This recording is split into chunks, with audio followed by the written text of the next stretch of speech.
Welcome, shalom to all longtime friends, newcomer friends. Welcome all. My name is Rabbi Eli. I'm the rabbi at the Lodzer, a proud Canadian and a proud Israeli. Nothing, many of you know it, nothing unites us Israelis as good, as close as a terrible war does. Nothing unites Jews throughout centuries as strong, as cohesively, as bindingly as a tragedy, a calamity, a trouble does. And we come to stand here in unity tonight, which hopefully is reflective of the amazing, unbelievable unity that Israel is finding itself right now in. And Israel needs friends even more than ever. All of us together, Jews, Christians, Muslims, left, right, religious, secular, atheist, anti-religious, doesn't matter. We came here to stand by Israel unequivocally, to demonstrate, to exhibit that unity that we feel, within, towards the world, towards the without. You'll hear a number of esteemed politicians here, deputies on all levels. You'll be amazed. None of them are here to promote their parties, their political views, their agendas. All of them, from all walks of life and political rainbow spectrums, are here to stand by Israel, to support our people at the time of trouble. To introduce each of them, as well as our keynote speaker, one by one, we could think of no one better than the executive director of CAEF. Does anyone know what CAEF stands for? That's right, Canadian. Nope, not Association Antisemitism. Very good. What was that? Andria, Andria will tell you in far greater detail than I could ever hope. We're also very proud that Andria calls the Lodzer her home. Andria Spindel, please.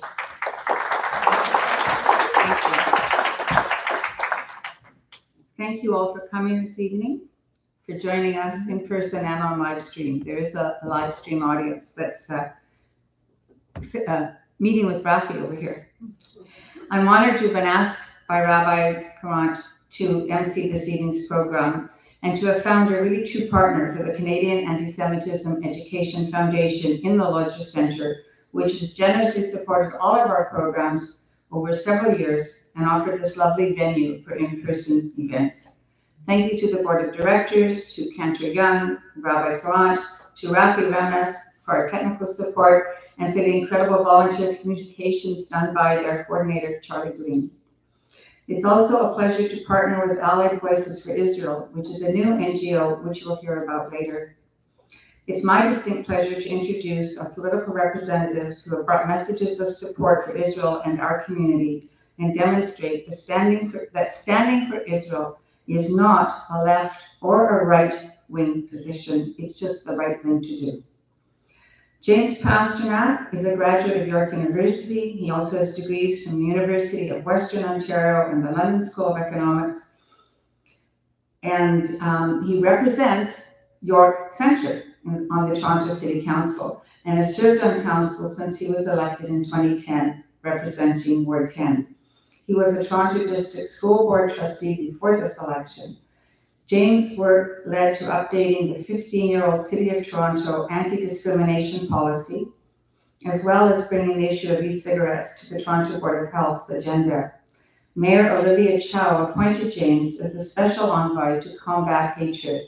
How necessary and perfect. James, please come up.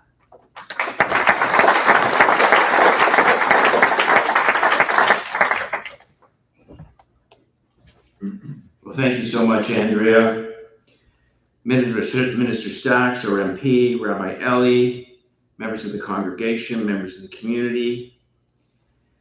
The city of Toronto, in particular its Jewish community, is absolutely heartbroken, but also enraged about this mass terror attack against Israel. The firing of thousands of rockets, the shooting and knifing of innocent civilians, a murderous rampage that killed hundreds, and the kidnapping of civilians by Hamas are war crimes. The city of Toronto stands with Israel. Mass murder and terrorism must be condemned universally. Just a couple of days after the attacks, it was estimated that about 20,000 people gathered in Mel Lastman Square to hear the words of support, shock, and hope from all three levels of government, all political stripes that meant so much to the Jewish community. What golden friends we have. Turning back the clock, in 2008, Mumbai, India suffered a terror attack in which almost 170 people were killed. Although not the target of the attack, the terrorists sought out a local rabbi and his pregnant wife and murdered them. They operated a Chabad house. I went to the memorial in Toronto, and former British Columbia Premier and MP, Lodzer spoke. He said simply, there are a lot of people around the world who have grievances, and whether they are legitimate or not, nothing can justify this. If we are a city of high purpose, we must condemn terrorism and hate in all its forms. People move to Toronto to escape the hate and violence perpetuated from groups like Hamas. We must do everything we can to keep our city safe for everyone. These are the values that we share with Israel, and this is why we forever remain close friends. And certainly there's more work to do. As the terror attacks were taking place, unbeknownst to many, Jews here and around the world read Kahalas. And we were reminded of the words, quote, sweet is the light, and it is good for the eyes to behold the sun. Even if a man lives many years, let him rejoice in all of them, but let him remember that the days of darkness will be many. But King Solomon, to whom the book of Kahalas is traditionally attributed, sees a partial way out of the abyss. The solution is to embrace the temporality of life, and without looking beyond, to savor the moment, one must focus on the here and now. Mourning for those we know and love is perhaps our most difficult emotional investments. It takes us to the limit of what was with what might have been. In the aftermath of John Kennedy's assassination, pundits said that Jackie taught America how to mourn. And before that, some said it was a young Queen Elizabeth who taught the world how to mourn when her father, King George, died in 1952. But the commentaries for the Jewish community, whose rules of burial, Shiva, Kaddish, Yahrzeit, are enshrined not just in a heartbreaking rite of passage, but as a strict code to pay tribute, respect, dignity, and honor. These days, as Israel mourns and the Shivas start and end, the husbands, wives, children, grandparents, sons, daughters that were there on Friday night when the candles were lit were dead by Shabbos lunch. Let us look back at this point in time that we held a firm voice, condemning the horrors of terrorism that no cause can justify. And yet we are reminded of the great gift of Eretz Israel in this week's Torah reading, Lech Lecha. God appeared to Avram and said, to your descendants, I will give this land. Our ties to the land are so many, it's hard to quantify. Many of the 613 mitzvahs are connected to the land of Israel, such as tithes, shemitah, worshiping, and sacrifices at the temple. Many Jews kiss the land upon entering. It is a mitzvah to live in Israel. The Kotel, the Kever Avot in Hebron, Tzfat, Tiberias, Meron, housed and saw the final resting places of all the great sages of the Jewish people. The late Rabbi Jonathan Sachs once remarked some years ago, quote, the journey is not over yet. Israel has not found peace. After 4,000 years, Jews find it hard to live their faith without fear. There is only one Jewish state, a country that less than 1/4% of the landmass of the Arab world. the only place on earth where Jews form a majority, the only place where they are able to do what almost every other people takes for granted, to construct a society according to their values and to be able to defend themselves. A year ago this week, I fulfilled my first campaign of the 2022 municipal election, which was to take my wife to Israel right after the election. And although we had been there before, and Toronto was our home, the connection to this holy land is overwhelming. One might not believe in miracles, but one cannot deny when they occur. As Torontonians, our connections with Israel have never been stronger. Tens of thousands of Torontonians visit Israel every year, and thousands more have bought property there. Canadians give to hundreds of charities that do great things in Israel, and Canada has sent us peacekeepers on various Middle East missions to help save lives and work towards peace. In November 2016, I was honored to accompany former Mayor John Tory, city councilors, businesses, and community leaders on a trade mission to Israel, a remarkable trip of friendship and commitment. Torontonians now en route to Israel are now en route to Israel to protect that country from future terrorist attacks and, of course, rescue the hostages. We share the values of a democratic society, this rule of law, the freedom of the press, freedom of religion, the right to assemble, the right to legal counsel.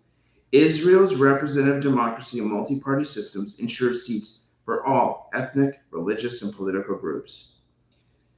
Thousands of residents of Toronto have sons and daughters, brothers and sisters, mothers and fathers who are in or have served in the Israeli military. Toronto will never waver from its unshakable commitment to Israel. Our prayers are there. This Sunday, I will be joining a group who will gather in Robels Park for a candlelit vigil. There will be no words of hate, calling of names, no calls for vengeance. It will be a call to prayer for the victims of terrorism, the safety of our soldiers, and the return of the hostages safely and quickly to their families and loved ones. Yisrael Chai.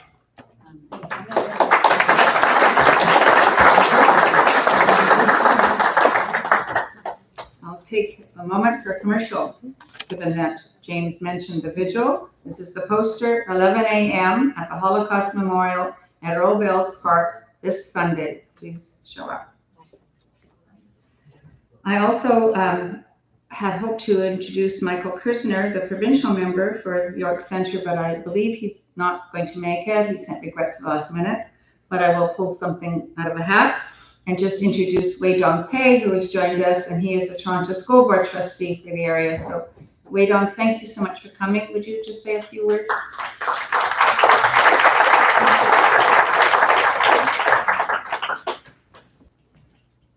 Thank you, everybody, for coming to this very important meeting. Also, thank you, Andria, for inviting me. It's a big surprise for me because I didn't prepare for the speech, but I really want to speak from my heart, okay? You know, I came from China 30 years ago. I love this country, but I was so devastated for what happened in the last 2 weeks or 3 weeks in our city. I see how people are divided. That's really devastated me. But I really want to ask the people, if you have a heart, if you're a human being, you still have humanity in your heart, let's stand united against terror. I will always stand strong and firm. I feel anger, but we had to unite together, not even against terror. Most importantly, we're all Canadians. Let's love each other. Let's work together for the goal, for the peace, for the love, and for the hope that the safe return of the hostages. No question to ask. My unwavering support to the Jewish. Thank you very much for coming today.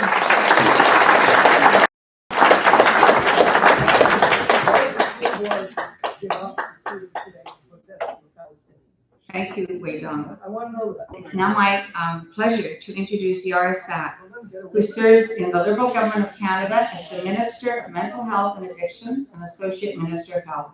She was elected to the House of Commons in a by-election in October 2020 and is the member for York Centre. Yara has lived in both Israel and Canada.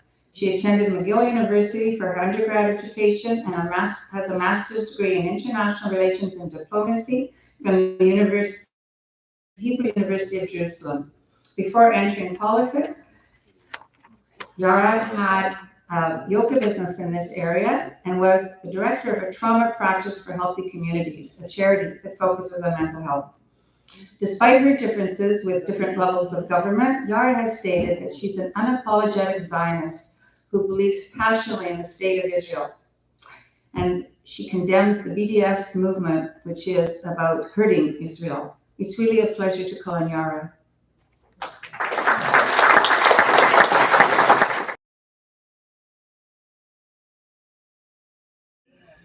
Can we all give a collective sigh? Just a. It's been hard to breathe the last 2 weeks. First of all, I want to thank you for having me join you today. It's been a time that's filled for so many with heartbreak on a very deep, deep, deep level. Rabbi Koren, where is he? He's here somewhere. Right there he is, Rabbi Koren, Cantor Young, James, Trustee Weidong Pei. It's really important to come together right now. It's important to be together because there are so many emotions to process, so many that at times it's difficult. It's a lot. It can be overwhelming, and to manage all of these moments of grieving and mourning that are happening also in the face of an ongoing war and the worst attack to the Jewish people since the Holocaust. It's a lot. It's a lot to take in on the inside, and it's a lot to talk even amongst each other. I'll start with a story. We like stories. Last December, I was in Israel with my daughters, visiting my older daughter who was doing her Shnat Shirut, her year of national service. We are an Israeli family. And my 15-year-olds made the observation as we were driving back to my father's apartment in Netanya that every building along the way housed a Jewish family. And as I was driving along, going through, if you've ever driven through Netanya, there's like many roundabouts. They're endless. And I had to focus on the road, and I nodded yes silently, but it was a realization for me that while I had Israeli children, I had raised them in the Tfutzot, in the diaspora, and that their experience as young Jewish teens was profoundly different than my own. Growing up on a small moshav, Evan Yehuda, if you've ever been there, it's great. I had never questioned my identity as a Jewish youngster or as an Israeli. I didn't think you had to hide it. I never worried about if the school schedule would accommodate the Chagim, and everything in Israel, as you know, is Achrei Chagim, it's after the Chagim. And I never thought that sharing my identity and who I was would have to be on a need-to-know basis only. And that's the experience of my 18-year-old now, as a university student who hides her Star of David as she takes the metro to school each day. She laments to me of the repeated torn down posters of those who have been kidnapped, young and old, and blatant acts of aggressive anti-Semitism, and the denial of the horror that not only Israelis, but the entire Jewish world faced on October 7th, and that we're still in the process of grieving while war is happening.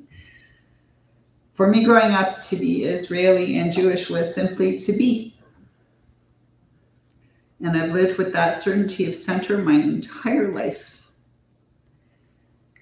until that Saturday morning, until that Shabbat morning. The shock and the grief has been very deep, even within my own family. But I also feel a sense of relief Because as James so aptly has said, so many, it's not just that we're elected officials, we represent communities. And all levels of government have been unequivocally clear that the actions of Hamas were terror and are terror. There remains no justification for the actions of that day, and that also the absolute clarity of Israel's right to defend itself and its people at this time. Because we know that this evil, that is Hamas, harms the lives not only of Israelis, but also of the Palestinian people in Gaza who live under their rule that is cruel and does not protect humanity.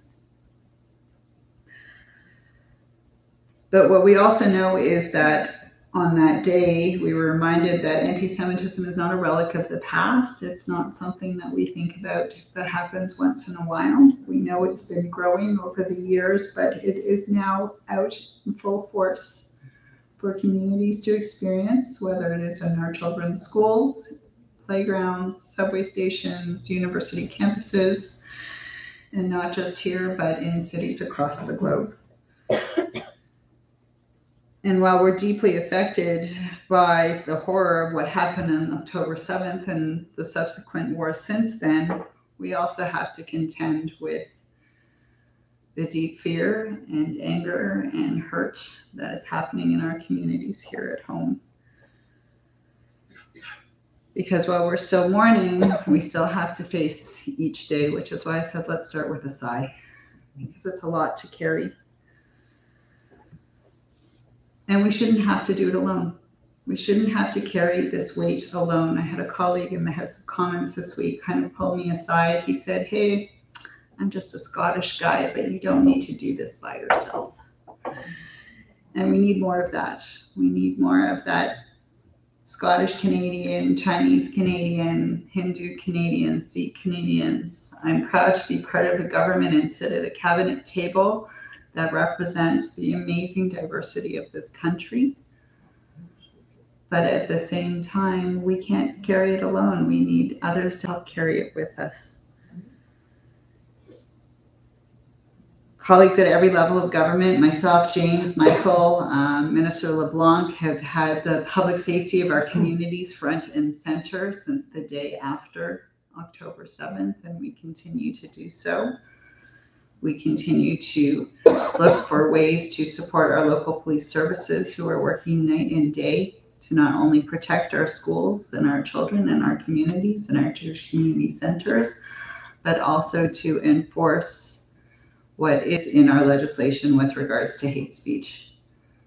And we will keep pushing. I know I will, I know James is, I know Michael is, because there is absolute moral clarity on what hate is and how it speaks and what it does and what it's doing right now.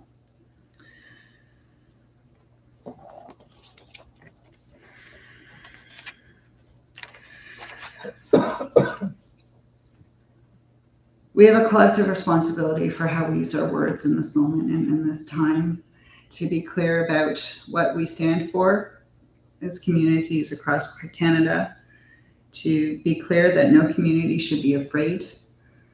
If there are those who wish to protest, they are not permitted to do it with intimidation to Jewish businesses or Jewish schools or Jewish communities.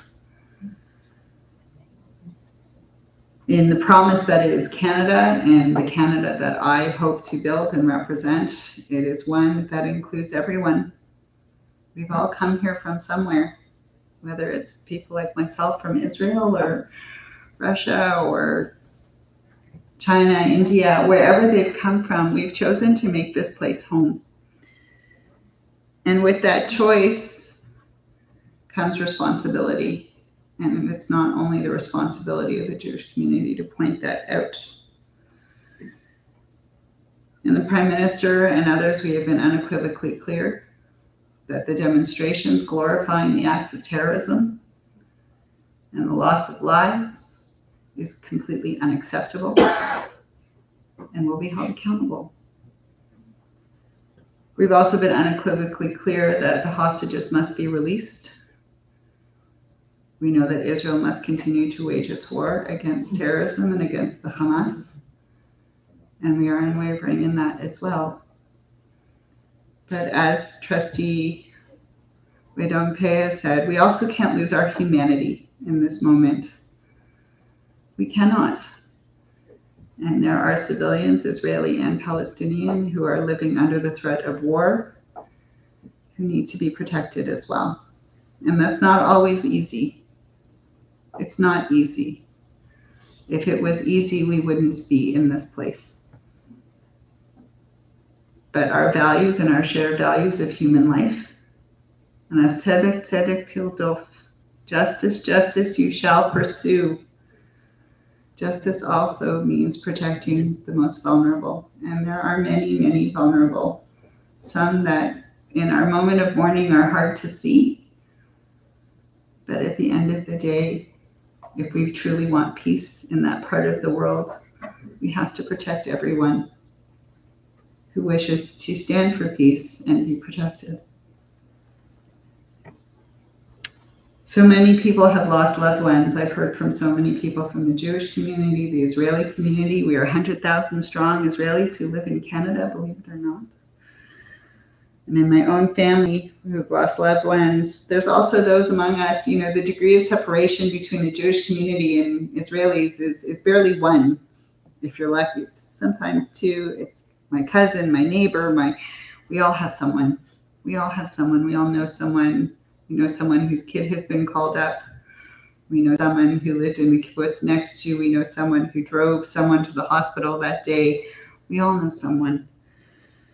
And each of those someones have names, and they have families and loved ones who are missing and worrying about them. And the pain is still fresh and raw for so many. And yet at times with the media or things that are happening, it feels that people have moved on from October 7th. Well, we haven't moved on. And that is the story of Israel and the Jewish people. One moment of tragedy and then plunged into war. And then rising up and coming together. I speak to my aunt every morning on the Moshev, and she tells me how many care packages she's made for soldiers that day, and has an entire army of her own of young people who have pulled together to make sure that everyone is getting what they need in this moment. This is my same aunt that just 3 months ago was sending me every Motzei Shabbos from Israel her poster for the demonstrations on the reforms that were judicial reforms. And this is Israel. This is Israelis. We come together, we argue, but we love deeply, and we share in each other's joy and pain. But when the moment is required for us to be unified, Israelis know how to do it best. And that sense of amcha, that sense of being together, is one that I share in my work here, not only as a representative of this community, but also with the privilege and the honor of it is to be a minister at the federal government of Canada, of what it means to be amcha, what it means to be an Israeli, what it means to be a Jew, not just in this moment, but every day. And it's one that I take with a deep love and sincerity of the work of serving community. This time calls for leadership. We've come together in a shul. The anchoring of faith and spirituality is not only one that the Jewish community has, it's one that Christian, Muslim, and Buddhist and Hindu and so many communities in Toronto and across this country have. And it is a time where modeling that leadership from a place of faith and knowing who you are. In Judaism, know who you are. We know who we are. And in this moment, last week in Ottawa, the Mayor Sutcliffe and Jewish, Muslim, and Christian leadership put out a statement that gives me a lot of hope in the moment that we're in. And I'll close with this. We urge everyone to never allow our ideologies, religious beliefs, or political positions to become a cause for hatred of another human being. We are all neighbors. We stand with each other and against all forms of hate now and forever.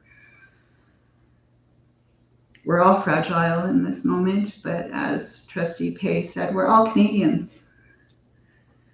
And on a Jewish note of being very Canadian, but also very Jewish, I end with this thought in this prayer. We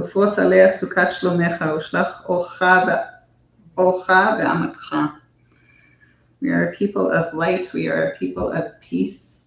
May we be able to spread that now, both as a protective layer in this moment of great fear and anxiety, but also as an example of who we are in a community that includes everyone. Thank you for having me.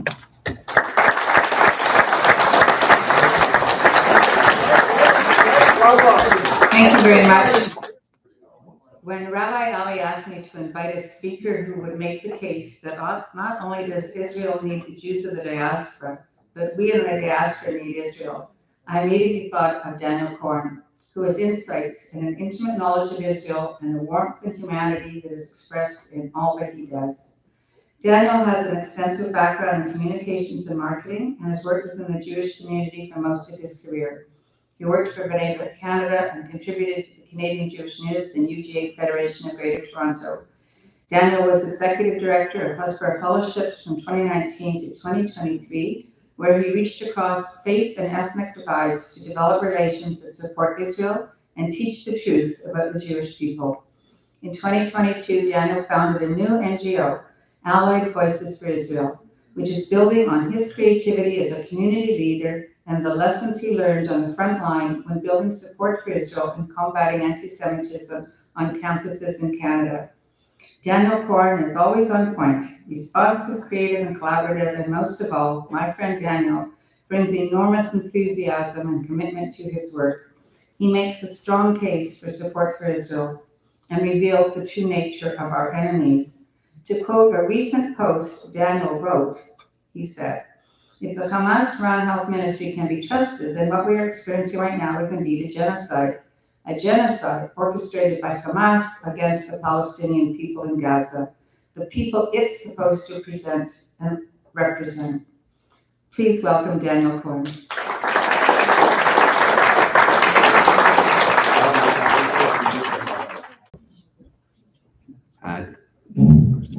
Good evening, everyone. My name is Daniel Koren, and I am president of the Andria Spindel fan club. I am also, as she said, the founder and executive director of, we call ourselves AVI, Allied Voices for Israel. AVI is a nice play on words there because it's also short for Abraham, which is also Abraham, the father of Judaism, Christianity, and Islam. Some people maybe thought when we started this organization, why another organization? What are we doing another Jewish organization for? And the reason we established it is because we saw with the staff that I work with and the stakeholders I work with, that there wasn't an organization specifically focused on uniting students of all backgrounds and people of all backgrounds against hatred, against anti-Semitism. We like to refer to it as anti-Jewish hatred because a lot of people don't understand this word anti-Semitism. And we really wanted to bring Jewish students and our allies together. And firstly, I actually just want to thank Andria so much for having me, and for all of you for having me, and for being here this evening. Lodzer Shul, I see so many people I recognize, and we just moved into the area, so clearly this is the place to be. I lost my train of thought. We've heard so much about allies today, which is incredible. I'd say the past 3 weeks have been the most difficult that I have faced as a Jewish community professional, as a professional Jew. I've been a Jewish community professional for 14 years. I've been in the campus space with B'nai B'rith and Hasbara and now here, so I'd say for the last 7 to 8 years. And the past 3 weeks have by far been the most difficult that any of us have ever faced. And I think what's been so particularly difficult, and I think Yara mentioned that in that speech was incredible, we didn't really have so much time to grieve. You know, and one talking point I actually say, verbatim, is that in my experience, and I believe all of you would agree, there is less than 1 degree of separation between Jewish people and Israel. Less than 1 degree. Everyone here knows someone. We lost our cousin, 20 years old, beautiful boy. He was at the supernova, you know. And it's funny because, again, Yara said a lot that I really appreciated. Israelis, in my view, they're hippies. They love peace. They love music. They love to dance. And all of those kids that were there, that's what they were doing, you know. And in my view, the way we honor them is we be more proud to be Jewish than we ever have been before. That we are proud of our mezuzot. We're proud of our Magen Davids. We do everything we can to show that we are strong. We're not afraid. We are strong. One of the beautiful things that we've seen has actually been the outpour of support from our allies, from individuals outside of the Jewish community. And it was actually one of those instances of allyship that really led us to launch this organization. Around last year, there was a speaker who was invited to King's College. It's an affiliate of Western University. The professor invited the speaker. The speaker has the name of Yves Zengler. Does anyone know who Yves Zengler is? Evil, Andria says. That's why I'm in the Fight Club. Yves Zengler is notorious for espousing anti-Jewish hatred, for ridiculing the Holocaust and mocking the hatred that we face. And this professor invited him to come speak and shared it with the whole world. But for once, it wasn't just the Jewish community that was affected, because now especially we have seen many individuals who are anti-Israel, who are then pro-Iran, pro-IRGC, pro-Russia, anti-Ukraine. And now we've seen actually some Ukrainian groups standing up. And this is what happened at that school, that the Ukrainian student group saw the statements that the students we were working with had issued, that our organizations had issued. And they wanted to jump on. They wanted to say something as well. And they wanted to stand in solidarity with the Jewish people. And I thought, wow, it's so rare that this happens, where you see people outside of the community understand what we're going through. And that was one of the motivators behind doing this. I follow a lot of the Israel advocates online, from Barry Weiss to Chen Mazik to Rudy Rockman to any of these people. And all of them, I feel, have been saying the same thing. We need strength in numbers. We can't be preaching to the choir. We have to educate individuals outside of our community. And we need to have conversations with individuals outside of our community. I believe all of us know, this week I was at C-Team and I spoke to 50 kids, and I asked them, does anyone know what the population of Jews is in Canada and what percentage we account for in Canada? So they said 4%, 10%, 15%. I said 1%, under 1%. What does this mean? It means that most people actually have never had the opportunity to speak to a Jewish person, to get to know a Jewish person, to get to know who we are, right? I think if we were able to do that more, they'd see we are certainly not a monolith. We don't all look alike. There's no such thing. And we certainly don't all think alike. And that, in our view, is proactive advocacy, allyship, making those relationships, building those bridges. We love to talk about how Israel is terrible at PR, but they also have phenomenal friends. And we also have actually many people who care about us. And one of the things, hilariously, outside of the tragedies that we've experienced this past 3 weeks, one of the things that brought me most to tears were videos in Tokyo of all of the Japanese people singing Yao Shalom. Somebody saw this? And now a second one came out this week. I saw also in Japan. No, also about Yao Shalom. I saw one in South Korea. And then I saw in Germany. And then you're seeing that, wow, there's people who are our friends, but we do like to focus on the negative. We do like to focus on the enemies. And listen, you can't blame us. Israel is surrounded by enemies. You can't blame us for having that mentality. But we have seen that when we are able to bring our non-Jewish friends into this fight, that can be very impactful. Social media and so many other things of the last 10 years have really taken away our ability to see, and Yara mentioned this as well, the humanity in one another. And everyone must see the humanity in one another. That is so important. If you're conservative, if you're liberal, if you're NDP, if you're Israeli, if you're Palestinian, we have to see the humanity in one another. Not in Hamas, they have no humanity. And don't call them animals, that's an insult to animals.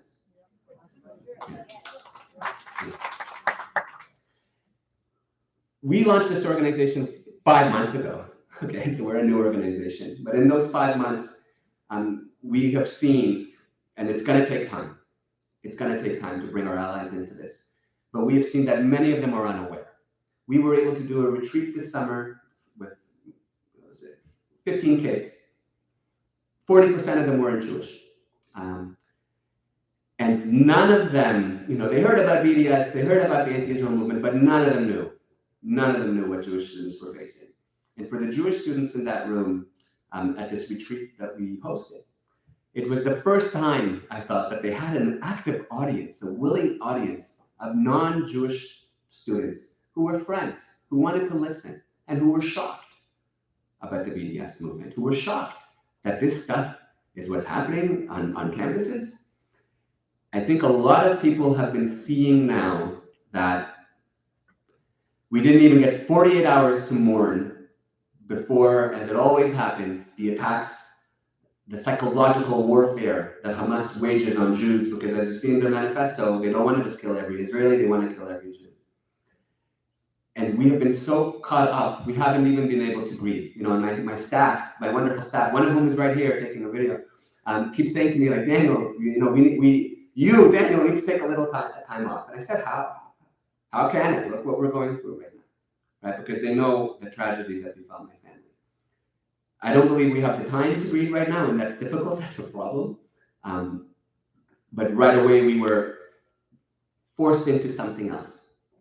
And I think now, the past 3 weeks, there have been people who have been hearing about the anti-Israel movement on campus, and they're shocked. And I'll tell you, as someone who's worked in this space, I'm not shocked. This is what we've been seeing for year after year after year after year at these university campuses. Okay, they say to you that freedom of speech, sabala, we love freedom of speech, but no hate speech. But that doesn't seem to happen. And I have seen, like with Yves Zengler, and with many others who have been invited to campus, and when we go to those administrations and we say we support freedom of speech, but this is making Jewish students feel intimidated. In 2019, the University of Toronto invited a man, Issam Al-Yamani, who was a member of the Popular Front for the Liberation of Palestine, PFLP. Not only was he a member, he was a self-proclaimed member. Not only was a self-proclaimed member, the Canada Border Service Agency had issued a statement saying this man is a danger to the safety of Canadians. And the U of T invited him, a student club at U of T invited him, an anti-Israel student club, either SJP or Students Against Israeli Apartheid, whatever they were called 4 years ago. And when we intervened, at that point I was working with another organization, and we were able to have the event moved off of campus. And even then, I don't know if that was in response to our efforts, but just because they hadn't booked the room. But he was still able to speak. An individual who was listed as a security threat by the CBSA, the organization tasked with protecting Canadians. And this was 4 years ago. Okay. Now I say this because thank goodness for the National Post and for other media outlets who have really been publishing very helpful content. They published 2 of my op-eds the past 2 weeks, but also so much more incredible content that I hope has been helping people. And helping people understand, as Andria said, and I appreciated that quote, that Hamas knew exactly what it was doing. Hamas worships death. And they worship the death of Palestinians as they do equally of Israelis. And every single death is on Hamas and Hamas alone, Israeli and Palestinian alike. And it's been wonderful to see some of these media outlets share this. But when it comes to these university campuses, this has been a cancer that's been brewing inside academia for, I would even say, decades, but the last 10 years specifically. Okay. Let's start with the bad.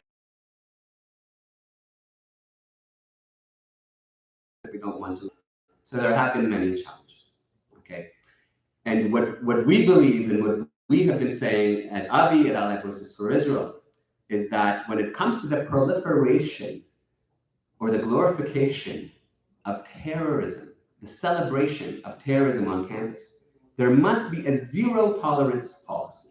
We cannot permit the celebration and the glorification of terrorism, of genocide, of murder on campuses. You would think that that's a fairly straightforward point. But that is not what we have seen. Within 48 hours of those heinous attacks, the University of Toronto, Mississauga, I believe, was the first to issue a statement that justified these attacks. I'm sure all of you in the room have heard about the York Federation of Students. I'm proud to say that one of our students is a plaintiff in the Diamond and Diamond case, suing them. Okay. What we saw there in all my years of doing this work was the most disgusting thing that I have ever read. Okay. Not just that they call the so-called Israel, that's funny to me. Let them, it doesn't matter. Call it what you want, right? But to celebrate and applaud these brutal and horrific attacks by Hamas, by a student union, not an anti-Israel student club. Let's understand. For the anti-Israel student clubs, you expect for them to espouse hatred. But for student unions who are meant to represent every single student on that campus, Jewish, Israeli, Palestinian, Muslim included, to issue such not just one-sided murder. It was in celebration of murder. This York Federation statement, this York Federation of Students statement. Some of you might have also seen the Lincoln Alexander School of Law, the Law School of Toronto Metropolitan University. That one was equally horrendous, or maybe even a little bit worse. Same language, so-called Israel. Same language, supporting all forms of resistance. Now, when we're talking about resistance, it's like the same thing that when they say, "Oh, I'm not against Jews, I'm against Zionists," right? Resistance is the same thing. I don't support the beheading of babies or the rape of women. I support resistance. I support resistance. I happened to make my tweet 2 minutes after the massacre took place, but no, I wasn't talking about that, right? This is what we've been seeing. Fortunately, there has been a response. We have been incredibly adamant and messaging our partners and working with our partners and being in touch with administrations every single day. And there has been a response. Is it a strong enough response? No, absolutely not. In my view, any person who outright celebrates murder of innocent civilians on the street should be expelled. We knew that the universities would not do that. I hope that they find their conscience, and they do, right? In the interim, what we've seen is York taking an unprecedented stand, which has been, for York's sake, was more than we've seen from York in the past. They issued a very strong statement. They made sure that these student unions must be held accountable, and if they do not apologize, retract the statement, and clarify that they do not support the hatred of Jewish people, that their union would no longer would cease to exist. The union would cease to exist. York has never done this before. So even though I would say they could always make a stronger case, this was a precedent that York set. At McGill University, they had a pro-Palestinian club who 24 hours after, so on October 8th, October 9th, there were already rallies in Montreal. There were already Palestinian flags in Montreal and rallies and support. And this anti-Israel student club had posted all sorts of terrible and despicable things. And McGill, for its part, also set a precedent and revoked the status of the club and initiated proceedings that it would not be recognized, they would have no funding, they would have no support from campus. These are the ways that the universities have been responding, but clearly this is not enough. These students have been emboldened for decades to advance anti-Israel hatred and discrimination. And I would say that what we saw from Hamas on October 7th and since then has been psychological warfare against Jewish civilians. They don't just want us to hide our Judaism. They want to bring us down. They want to bring us down to their level. And we will never let them do that. We will never ever let them do that. And on campuses, it is the same. I would never say to our students, only support Israel at the expense of Palestinians, if they are innocent Palestinian civilians. More than ever, we must support a future for these peoples, right? Otherwise, what are we doing here? We have millions of Israelis, there's millions of Palestinians. You're not gonna get rid of one group of them. So what are we doing here, right? It's very clear to us that for universities especially, you cannot support one people at the expense of another. You must support peace and coexistence for those who want it, as Yara had said earlier, for those people who want it, right? And for those who don't, there's no place for that. This is what we've seen also resonates with students, with university students, with high school students, right? Because all the Zionists that I know, this is what they want. They want peace. They want coexistence. They want to be able to call for something where it's not one people and then we don't care about the other. And this is what we've seen on these campuses.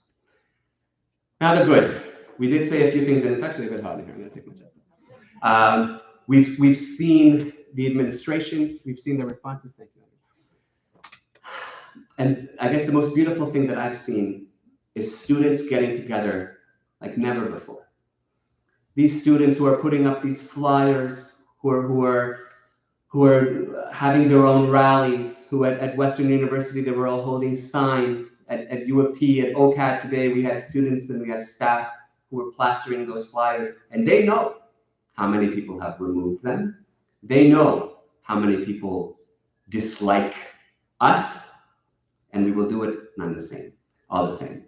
And if anything, I see that our students right now, and not just our students, but all of us, are recognizing who our real friends are and who are those people who don't support us and don't support peace and don't support coexistence.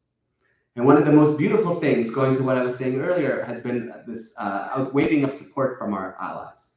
I've seen so many Kurdish and Iranian and Hindu allies coming to these Israel events. And it's a beautiful thing to see. And this is exactly why we launched this organization. And it's obviously now our goal to be able to work with students, you know, whether they're Jewish or not, and empower them and educate them. That we have to find our common ground here. We have to be able to come back to the middle, and we have to be able to see the humanity in one another. Because without that, our society is toast. And this is what I believe social media, unfortunately, has really helped establish in our society today, this lack of being able to see the humanity, this lack of being able to talk. This is why our flagship program, we will be bringing Jewish and non-Jewish students together to Israel. We have a program set for December. Be'ezrat Hashem, we can go. If not, we're going to bring them somewhere else, as long as we can unite our students, right? And we call this program Common Ground, because we've come to this place where people are not seeing the common ground, where people are not seeing that there's a lot we have in common, and this is what we want to be able to establish. Okay. Yes, so obviously I can talk for hours and hours and hours. You know, we have been particularly active from an educational perspective, being able to educate students, speak with students, bring students together, right? I've spoken to so many equity, diversity, and inclusion teachers and educators who aren't Jewish, and they've been struggling with how they talk about this, right? And I've explained to them as well, if you have Jewish and you have Muslim students there, you have to understand that there are trigger words, okay? And for the Jewish community, right now, this term Free Palestine is a trigger word. It's a triggering statement. It has been used against us. It has been used to hate us. It's not political. It's not about Israel. Andria can post a picture of her favorite matzo ball soup, and there will be 15 people commenting Free Palestine. This is the world that we're in. And non-Jewish people don't know this and they don't understand it. And we have to be able to do that. We have to be able to educate and converse with them and show them, because still there are people, as negative as it's been, there are people, you know, who see their humanity and who have common sense. Okay. We tell our students, if you see anti-Israel activists, BDS activists, haters, don't engage with them. You're not going to change their mind, I'm sorry to tell you. If they're out there doing this, they're not going to change their mind. But for people right now, and we saw this in May 2021, we saw so many young people just making posts, oh, you know, free Palestine, from the river to the sea. And they didn't know. And we worked with our students and we explained to them, when you comment on a Facebook wall, the algorithm lends itself so that more and more people go there and more haters are going to argue with you.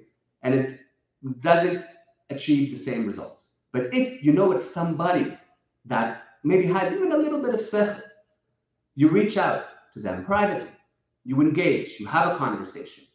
You explain to them, did you know from the river to the sea is actually a call for the destruction of Israel and the Jewish people? Did you know that this Free Palestine movement has been weaponized against us? If we saw a Free Palestine movement that said, I want peace and coexistence, I want Israelis and Palestinians to live together, then I would be all for Free Palestine. Free Palestine from Hamas. But that's not what we've seen. Right?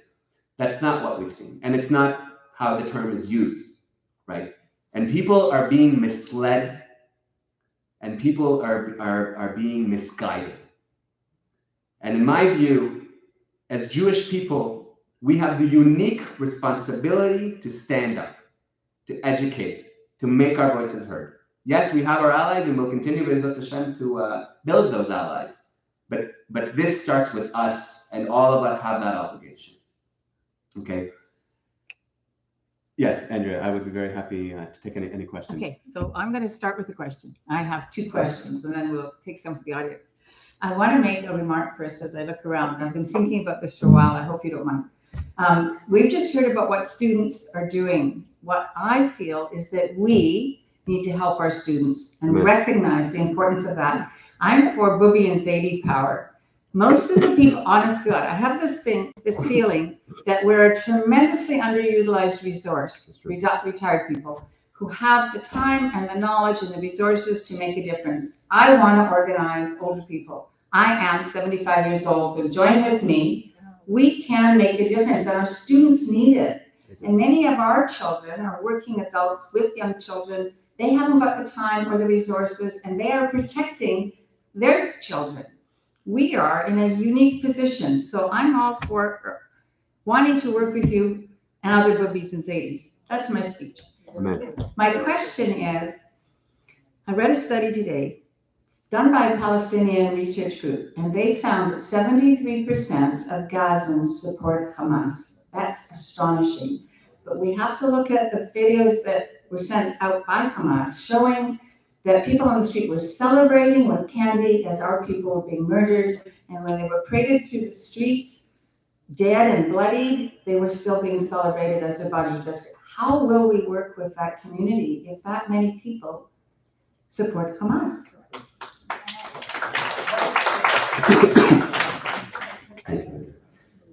First of all, just to echo the Booby and Zadie committee, I know people say, oh, writing letters doesn't mean anything. Andria will tell you that that's not true. Writing letters is a lot, right? At the University of Toronto, where we're to receive a letter from every single person here, from every single shul in Toronto, we have 180,000 Jews. You know, that would make a big difference, right? So anything that we can do, putting pen to paper, making our voices heard, is incredibly important. And our students especially, right now we launched a campaign. I saw there was somebody looking at our website. That was very nice. Right now we launched a campaign directly towards the University of Toronto professors, okay? Because there are professors who have been applauding resistance with no reprimand. So we are holding students to a higher standard than to professors on our campus. And we are encouraging and urging every single member of our community to reach out to University of Toronto and to let them know that this cannot stand. There can be zero glorification of terrorism and of hatred and of violence on your campuses, on their social media, full stop. In answer to Andrew's question, as an Israeli Canadian myself, I mourn that every single Palestinian in Gaza was born into an environment where they were bred from day one to murder me and murder everyone I know. They are bred. Okay? And it doesn't need to be this way. It doesn't need to be this way. I'm a person, because I work with students especially, I'm an optimistic person, and I believe Andria would agree. I think everything is possible. I believe peace in the Middle East and in Israel is possible. It is. Yes, I do believe it. Will it take 500 years? Maybe. Maybe. The Ottoman Empire took 400 years. You think during the Ottoman Empire they said, no, this is never going to end. It ended. My parents are in the Soviet Union 100 years. It's never going to end. It ended. It's not to say that it's possible where we are right now. But in my view, if we plant the seeds, if we have the conversations, right, at least in the diaspora, it can make a difference. When it comes to Gaza, the only thing that works is you remove Hamas, you remove every single terrorist organization that is, and then you start a very, very, very slow process of trying to educate these people, and it's going to take a long time. I don't see any way to sugarcoat it. If anyone who knows in the United Arab Emirates, 5 years ago, you couldn't use the word Israel. You could not say the word Israel, okay? And systemically now, right, because all of this is systemic coming from the top up, systemically now they've changed that. And for their older people, do they still have grievances or do they still hate Israel? I'm sure many of them do. But we've also seen phenomenal support. We've seen advocates from United Arab Emirates, from Bahrain, from Morocco speaking up in unparalleled and unprecedented fashion, many of these Arabs. And will it take 100 to 500 years? Maybe. Maybe it will. But that shows that it's not impossible. The Abraham Accords shows that nothing is impossible. Even discussions with Saudi Arabia, though obviously now they're incredibly stalled, is not impossible, right? Those numbers are really, really, really disheartening. And the numbers that came out today in the States, that I'm sure you saw as well, that 50% of young people between 18 and 24 feel like what Hamas did was justified. 50%. Yes. Now I wonder who took the survey, because I don't always trust every one of these surveys. But maybe you could speak about where that's coming from. You alluded to it when you mentioned faculty, and I think maybe we should talk a little bit about that. We're all talking about student organizations, but the administration, as you said, in every university is silent, or they mumble an apology. The University of Toronto refused to adopt the IRA definition of anti-Semitism, which is inexcusable. There's not a single scientific endeavor in this universe that can be studied if you don't first define what you're going to study. But they're not going to study anti-Semitism because they won't define it. It's unbelievable for a university. So what about the faculty that have discipline, that in every single discipline are encouraging their kids to be anti-Zionist? Campuses have been the breeding ground for anti-Semitism, for anti-Zionism especially. This comes from campuses, right? I know Andrea would agree. This isn't new, as I said earlier. I would say what we've seen was that the gatekeepers to academia are radical left-wing activists. And they have only brought in fellow radical left-wing activists into the academic space. And especially for poli-sci, for humanities, for politics, for all the Middle East studies. Any Jewish person who is a professor in those courses I won't use any bad words, but is an anti-Zionist Jew. In my opinion, not even a Jewish person, and not someone who would be sitting here with us. The only Zionist professors that I found are usually in dentistry, okay, in medicine, and there is a Jew of T, Renan Levine. What does he teach? He's good. Political science. You see, so there's at least one political science professor who's a Zionist. He's very centered. He's a good guy. Okay. This is all started with professors. Yes. All of it, when it comes to campus. These students have been emboldened because professors are the ones who are saying it. Professors who are the ones who are saying, no Zionists in my class. Do you know how many professors over the last 5 years have said, I don't want Zionists in my class? Okay, and that's not a human rights issue. That's not a human rights dispute. the administrations, for their statements mean nothing. It means nothing. We appreciate it, maybe it means a little bit, and it's nice to hear, but if you're not going to do anything about it, if you're not going to stop this, then it means nothing.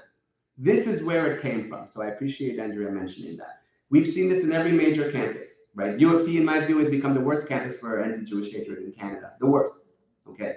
But every major campus, we've seen this, whether it's Dalhousie in, on the East Coast, or Simon Fraser University, which is also a horrific place for Jewish students on the West Coast, right?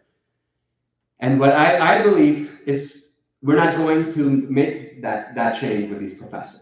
They're not going to stop, right? Even as you see these student unions, they're so emboldened, they're not listening to the administrations. Right now, York Federation of Students, University of Toronto, Mississauga were given a platform by Globe and Mail, okay, after Minister of Colleges and Universities Jill Dunlop made a statement saying it was horrendous what they did. And they were given a platform in the Globe and Mail, one of the most prestigious newspapers in Canada. Okay, so if we continue to embolden those students and they continue to hear it from the professors, they're not going to stop. What we try to do is from a grassroots level. We try to empower students to stand up. We try to empower students when they're in the classroom to do. There was a gentleman here who kept standing up. Where is he? Up there he is. Okay, in the classroom, we need to send you there, and you stand up every single time the university professor espouses shtuyot, anti-Israel hatred. That's who we need. Maybe not here, but that's who we need.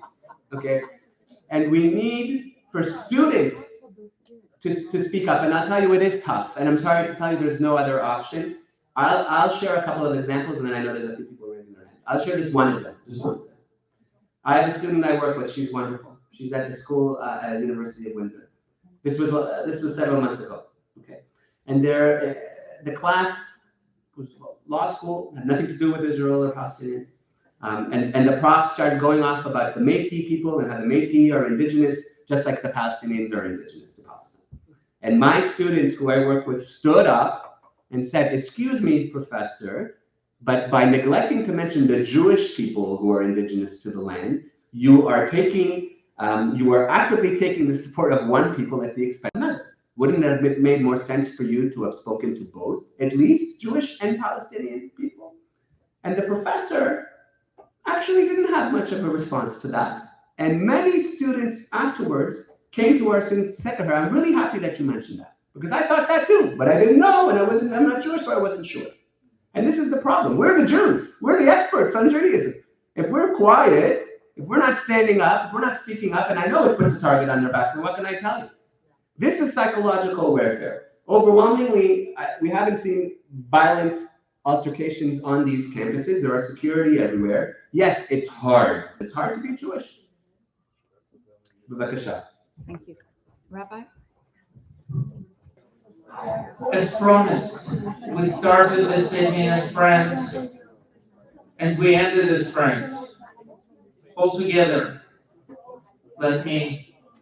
Daniel, do I have an extra 50 seconds to say something? In 1937, we started with a story. We should end with a story and the prayer with your indulgence. And we promised that to God, right? Very short. In 1937, in Switzerland, there was the last before war conference of Abu Dhabi, Israel. As you know, the very Orthodox party. They defined, established, and called out the three, as they called them, the four greatest dangers to the Jews, to the Judaism in their day. Those four greatest dangers were, listen to this carefully, Bundism, or overall nationalism, communism, Zionism, and secularism. People, this was 1937. That's what's in your kopf. That really is what you see as the danger. I hear a lot of grievances, a lot of gripes, a lot of dissatisfactions that we all may carry with each other, small and large. There are people out there, there are people out here who think that what Hamas did is okay, that there are circumstances when it's okay to murder a baby. You're going to point your fingers at a politician or a representative who did not say entirely what you hoped they would say. If we start infighting, we have not a chance. Please stand together.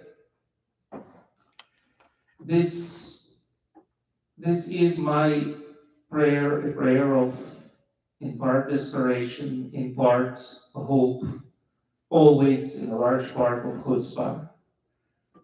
Please join, and if this prayer does not include your aspirations, your hopes, by all means, make your own.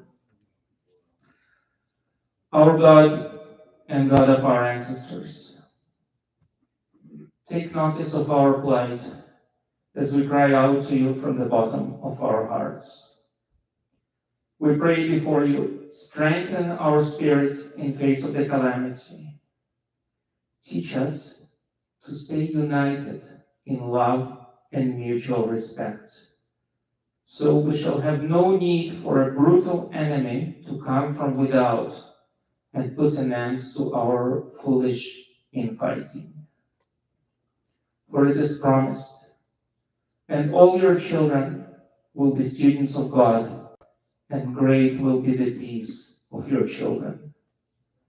Protect us, save us and our people, and all peace-loving people of the earth, from vile enemies and wild beasts, from senseless hatred and wanton destruction. Let children return safely to their parents, and parents to their children. Reunite our families with their loved ones. For it is said, there is hope for your descendants, declares God, and your children will return to their land. God Almighty, we are asking for a lot, and we know it. But then we do go a long way back together. Protect those who are protecting us. Give solace to those who experience senseless loss. Mend their hearts that are torn with pain and grief. Give us courage and strength to support each other and all around us. Give our leaders wisdom and perspicacity. Strengthen their hands, for they need to be our guiding light on the way to rebuilding and recovering. And let us say, Amen. Can there be?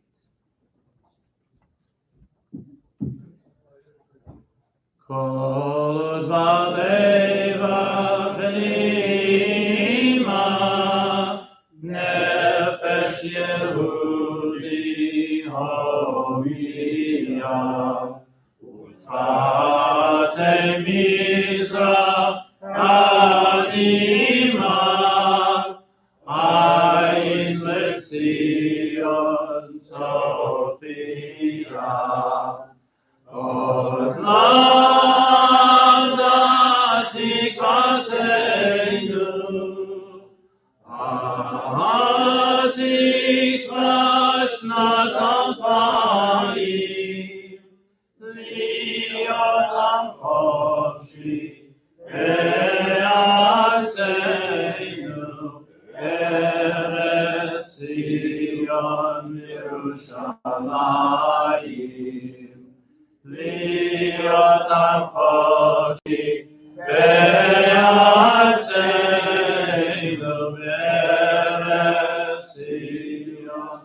Yerushalayim